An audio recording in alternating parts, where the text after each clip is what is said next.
So sir ఇప్పుడు ఇనాం భూములు అనగానే ఏమి? అసలు ఇనాం భూములని మనము కొనుగోలు చేయవచ్చా? ఓకే. ఇనాం భూములు.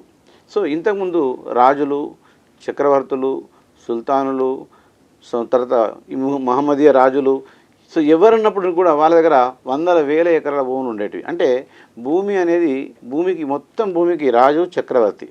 సో చక్రవర్తి కింద పనిచేసేటువంటి ఆస్థానంలో పనిచేసినటువంటి ఇంకొక చక్రవర్తి ఇంకా ఉంటారు. అంటే వాళ్ళని మనము సో ఏ ఏరియాకి ఆ ఏరియాని వాళ్ళకు భూములు ఇస్తారు. అంటే వాళ్ళ దగ్గర పనిచేసేటువంటి ఎవరు కవులు, కళాకారులు, సో నెక్స్ట్ భటులు, వీళ్ళందరి కోసం ఏం చేసేవాళ్ళు అంటే భూములు ఇనాంగా ఇచ్చేవాళ్ళు. అంటే ఒక రాజు తన దగ్గర పనిచేస్తే, ఇప్పుడు ఎగ్జాంపుల్ మనం అష్టదిగ్గజాలు అంటాం. శ్రీకృష్ణదేవరాయ దగ్గర పనిచేస్తే 9 మంది కవులు ఉండేవాళ్ళు, అష్టదిగ్గజాలు అంటాం మనం.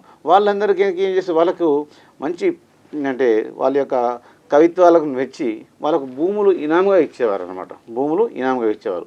అలాగే మనము ఈ యొక్క ముస్లిం రాజుల దగ్గర కూడా పనిచేసేటువంటి ఎవరికైనా కవులకు కానీ కళాకారులకు కానీ ఎవరైనా మంచి పెయింటింగ్లు వేశారు వాళ్ళకు కూడా ఇనాం ఇచ్చేవారు. అలాగే ఎవరైనా మనకు బాగా పనిచేశారు, సేవలు చేశారు, సేవకులకు కూడా ఇనాం భూములు ఇచ్చేవారు. సో కాబట్టి ఇనాములను ఇచ్చేటి వందల ఎకరాలలో కూడా ఇచ్చేవాళ్ళు. దాన్నే ఇనాం భూములు అంటారు.